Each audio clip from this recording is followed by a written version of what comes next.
John Frederick's Radio Network, Trucking the Truth. Barbara Comstock joining us now, Republican Congressman, 10th District. Everybody says she's got the toughest re-election battle in America. Swing district, Barbara does. She's a Republican. She's going up against very liberal state senator Jennifer Wexton. Let me just give you a quick narrative before Barbara gets on. So I don't think Wexton's a very good candidate. I said that from the beginning. I thought last year, 2016, I thought Luann Bennett was a much better candidate than Wexton. At least Luann Bennett is personable. I mean, Jennifer's just not a personal person. And she's like hiding. They're playing on a lead. They're playing keep away. And I don't like their race. And I'm just telling you straight out, last time I bet Bennett against Comstock, I got my keister handed to me in that race. I'm not doing that again. I'm never betting against this woman again, ever. I mean, she's a beast. I've never seen anybody work harder than her. She got her own brand. And so I got sucked into it the last. I don't like making wrong predictions, right? I don't like it. That one was wrong. This one, I'm telling you, I'm giving you my personal guarantee. Comstock is going to win this race. I have no doubt in my mind. She's going to win this race. I just, everybody I talked to up there, like the other day, I'm coming out of some club not a club like, the Army Navy thing. Somebody took me to dinner, and there's 3 women there, and they're going back to Fairfax. And I'm like, oh, really? Who do you think is going to win the midterms? And they're like, well, it's going to be close. And all Democrats, women, middle-aged. And I'm like, well, who are you voting for? They said, well, we're Democrats. All 3 of them. I said, well, what district are you in the 10th? I said, who are you voting for? All 3 of them said Comstock. I'm like, no, really? They said, yeah, I'm voting for, don't like Wexton. The other one was, I'm voting for Barbara. So I tell you what, she's got her own brand, and she's going to be very difficult to beat, and I'm sticking with that. Joining us now, and I always like to be honest and give my disclaimer who I pick in the race. I've always done that. And joining us now, person I was just predicting is going to win, Barbara Comstock, 10th District Republican, up for re-election November 6th. Barbara, thanks for being with us. Good morning. Great to be with you. Okay, I've got a lot to go over today. Before I get to the big endorsement you got yesterday, which is kind of a game changer, I want to get to the president's renegotiation of NAFTA. As you posted NAFTA for, wow, I just found out it's been a quarter century. That's how old I am, Barbara. So I've been fighting this for 25 years. Finally, we get a president that changes the whole thing, renegotiates it. What do you think of what Trump did yesterday with Mexico? Well, I think the market likes it. I think we all liked it. We're going to have more certainty here. So I think you've had people sort of on both sides of the trade battle watch and say, we can negotiate a better deal. That's good for American consumers. That's good for our jobs. And I think that's certainly how the market has reacted now. And now it'll, now work on the Canada side of things. And, we continue to battle with China, which we know is, stolen intellectual property and done things there. So I think you have a good consensus of people who want free trade. I mean, I am a free trader, but they know we can get better trade deals. And so they appreciate the president is working on those, and his team is. And I do think you see some great results today, and certainly the market already today is responding to that. And now we'll have more certainty as well as a better deal for Americans.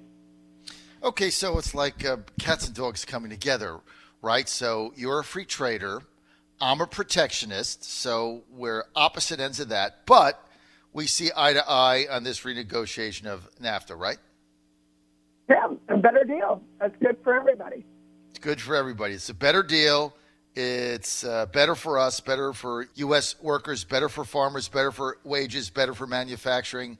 So I give a little, you give a little, everybody wins. That's called compromise, but I'm still right. Now, let's get to your big... No, you know what? It's called results, too. And that's it is results. I know he's getting the results. Resistance is what, you see the other side, it's all about resistance, and they won't even look at when the results are good. So I look at the results on this are good, and so let's be for American jobs and the American people, American taxpayers. So let me ask you this, Congresswoman. I mean, this economy is like unbelievable. I mean, this is like an economic renaissance in America. We're going to get another 4.5% growth in the next quarter. We just had the biggest retail sales week back to school in Walmart in history. That means people have money to spend. They're spending it on their children, obviously, and other things. We've had the lowest unemployment. Unemployment has been under 4% only 3 times in 50 years, right? 2 of the 3 times in the Trump administration. So black unemployment all-time low, Hispanic unemployment all-time low, Asian unemployment all-time low, Indian unemployment all-time low, women unemployment all-time low. Right now we have more jobs than available than we have workers applying for them. We have the highest rate of hiring ex-felons who did their time, hiring handicapped workers, hiring over the summer kids and school workers, young people. I mean, it goes on and on and on. Wages continue to grow. This is an unbelievable economy. When Jennifer Wexton goes out on the trail, how does she not celebrate that with her state Senate constituents and your own constituents now in the 10th? How do you not celebrate that? What does Wexton say about that? Well, she's kind of hiding, so we don't know, but she is clearly opposed. She's resisting. She's resisting all of that. 4.1%, the tax cuts. You know, it's ironic. I appreciate you highlighting the economy, and I hope for the next, couple months here, the president focuses on that. We can finally get the press to focus on it, because all the great news that you just talked about, this is a really unique opportunity to just keep moving the American economy forward. And when you look at the tax cuts that we've had and rebuilding our military and having a more prosperous America, a safer America means a safer world. And here's something that the Democrats can't ignore, because it came from Aubrey Lane, the Virginia Secretary of Finance in a Democrat administration. He was asked recently, hey, there's this $550 million surplus in Virginia, and what do you attribute that to? And he had to admit, to his credit, he said, well, a lot of it has to do with that we're rebuilding our military and the federal tax cuts. And he's right. And those are 2 things that I've run on every time, and I'm proud of that. And the press wants to say Republicans aren't talking about the tax cuts and the economy. We are. They just aren't covering it. I have an ad up right now which talks about that. A quote from the New York Times that said the economy is in a sweet spot. Now, that was back in June, and it's even in a sweeter spot now. So the economy is doing well. More jobs, more take-home pay, more bonuses. Every week, and I've been out throughout my district at the county fairs, at meeting with our businesses, at different fairs and festivals, meeting with people, in every type of job in our district, and they're telling me about these good results. They're telling me it's hard to find these because the market is so tight, and you know what that means? That means people get raises. Construction employer was telling me he had 6% increase in wages, and some of the other construction guys who were there were saying, oh, well, we need to do more if we're trying to compete with you, and that means the American worker wins. Well, yeah, because if you got one job opening and 3 people competing for it, and you're afraid you might lose somebody, obviously it's going to bid up wages. I mean, that's just basic economics 101. You learn that basically in high school. I want to get to the Democrats' resistance because you just went and detailed all of those things. Of small business optimism, the best it's been since 1983, and Morning in America. And so these are the things that I certainly am talking about as I go out there, and I am out there every week, every day, talking to constituents, and they are seeing this economy. They feel it. And I don't know how you ignore that that's the reality, but that's what the resistance is all about. They're not talking about the reality of the opioid bills that we've passed, the unprecedented NIH funding, the Farm Bill, the great right to try legislation that the president had advocated and wanted passed, and we passed. Expanded care for veterans, a lot of legislation for veterans, and also, community policing bills that I've passed, things like that. I mean, These are results, and all they've got is resistance. If the Democrats take control of the House, irregardless if you win or lose, are they going to impeach Trump? Well, that's what Tom Steyer, who's paying the bills, is talking about. And you have Nancy Pelosi as Speaker. You'll have Maxine Waters, head of the Financial Services Committee. Can you imagine if she's in charge of all of your banking needs and small businesses that have taken off, and what she would do to the banking community? We passed, and there was a banking bill passed. I'll give credit to our two senators who signed on to it too, but you wouldn't have that with a Pelosi Speaker back in charge. Look, if the Democrats win the House, I don't care if it's by 5 or 3 or 2, they're going to impeach Trump in 90 days, and it doesn't matter. That's the resistance agenda. That is the resistance. That is their agenda. That's what they're raising money on. That is the whole bit. So that's what they're going to do.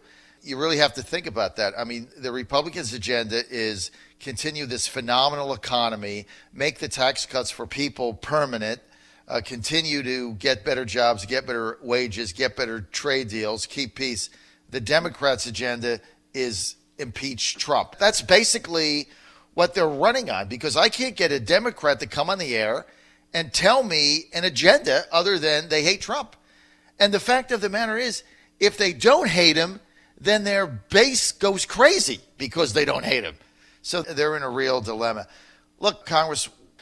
So, Barbara, yesterday you've earned the support of the Virginia Police Benevolent Association in Fairfax, the VAPBA, and they were pleased to give you, and they had previously given their endorsement to State Senator Jennifer Wexton. Now they've changed and given it to you. Why? What happened here? Well, actually, last election I did get it. She's in her state Senate races. She's gotten it, but I have worked with them for years and worked on on this session of Congress, worked on my Project Safe Neighborhoods legislation with them that provides more funding for community policing, more support for fighting gun violence and for crime, really making for safe communities, and dedicated resources to our regional gang task forces, which in areas like ours, we see the resurgence of MS-13. So I am proud to have their endorsement again. My opponent didn't even go down to the interview. We had an interview, and I was in there, and Vanjie Williams, who's running against, the Democrat running against Rob Whitman, she was there to talk to them, even though I'm sure they're endorsing Rob Whitman. But Jennifer didn't even go to the interview. And so I think that, and earlier this month, she didn't show up for a single national night out, which is our great community policing evening where, law enforcement across our whole district, and I was at 3 or 4 of them. My office was at a dozen or so. And, that's when you really go out and you meet your community leaders, you meet your police, they come out. It's a family event. You talk to people about their concerns about, crime and safety in their schools and in their communities. And that's a night that, I've always been involved with since the time I was at the Justice Department and we first started those things, or when my husband did the, kind of community policing in the neighborhood when you drive around, and deal with that. So it's just kind of shocking that she wouldn't deal with it at all, but that's the kind of race she's running. It's a resistance race. And on the night of her primary, Jerry Connolly said she's going to represent the resistance, and I think that's consistent when you look at her inability to look at these bipartisan results that are successful. And I say to people, whether you like the president or not, I think you've got to like a 4.1% economic growth, tax cuts, more money for, in your pockets, more jobs, our military, even, Governor Northam has said, when the president's right, I agree with him, and he's done a good job on rebuilding the military, and I support that because that's helping Virginia, that's helping Virginia with jobs. And certainly the NIH funding, increased things like that the president has signed into law. That means more money for cancer, Alzheimer's, diabetes, and we've exceeded what Obama had in there by quite a lot. So I think we have a great record to run on, because it's focused on getting results, certainly for my constituents, and I think across the country when you look at this economic boom that we're going through. You know, Barbara, if you believe in history, the Democrats are going to take the House. If you believe in trends, the Democrats should take the House. If you believe in basic mathematics, with all the Republican Democrats are going to take the House. But I don't think they are. And it's the reason I'm saying we have this phenomenal economy and this great confidence in small businesses and consumers. And you're seeing that with people buying things. And the Democrats simply have failed to come up with any kind of a reasonable agenda that can get people motivated other than stop Trump. Stop him from what? Growing jobs? I mean, I think at the end of the day, has always been one of the strongest indicators. And if you remember 1998, probably the roles were a bit reversed. The economy was going well. Right. Bill Clinton was president. That's right. It was in the midst of impeachment. But when Republicans focused on that rather than the economy, the American people said, you know what, whatever's going on, whatever, we may not like some of that, but we are, we want to have we want the focus on the economy. And I think you always have, certainly as an elected official, I focus on my constituents and their priorities and what they want. And when I go out and talk to them, they are talking about the economy. They're talking about opportunities for their kids. They're talking about new healthcare cures and things. Just having security and safety with our, stronger military and with our communities being safer. Those are the things that people want to hear about. They want, and the press doesn't talk about that, and the Democrats aren't. And so I think, they are going to, see the result of that. And all these people who are making the predictions are certainly the same ones who are making predictions in 2016. I mean, I was, as you recall, as you opened up, they claimed I was going to lose by 5. I won by 6. So that's a pretty big delta that they were off.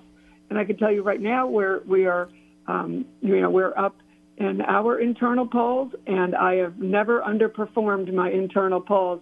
And I'm pretty sure I've not been leading in too many Democrat polls. I know in 2014, my opponent, who I beat by 16 points, said he was only 1 point down. And I remember one local newscaster saying, "How did you win by so much?" She had no idea. And as you pointed out, when you met some of the people in Fairfax, we have, you have your own brand. Coalition. I mean, I'll have to give you some yard signs, so next time you run into those folks, you can have some yard signs to give to them. I've seen it with my own eyes. You have your own coalition of voters. But I tell you what, if you go to, so just here, sidebar, right? So not for your ears, but for my audience.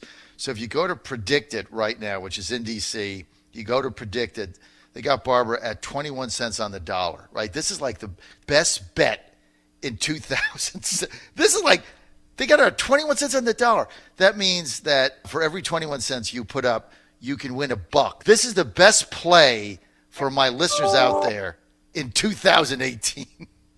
It's unbelievable. Because you're going to win. And same thing, right? They look at the trends. I didn't do that in 2016. I should have bet on it myself. I bet Luann. I bet $200 on Luann and lost. So I'm done with that, right? You already beat me once, so I'm done. Barbara Comstock, thanks for. Look, I'm stubborn, but I'm not stupid. John Fredericks Radio Network. Barbara Comstock, thanks for joining us. Barbara, what's your website? People want more info. Where do they go? Barbara Comstock for Congress.com. We have our ad up. Please ask for any donations to continue running that and getting this strong economic message out. My opponent will raise taxes. She's already promised to. She'd repeal the tax cuts, but she also has new tax increases. Like she wants to put new additional Social Security taxes on people. She supported a meals tax in the past. She has a long list. I am the only one in the race who has and passed tax cuts, tax relief. That's going to be a big dividing line. And if you want to have, up to $2,400 more in tax increases, that would be the agenda of my opponent and more. We need to stay on this path of prosperity and cutting this economy moving.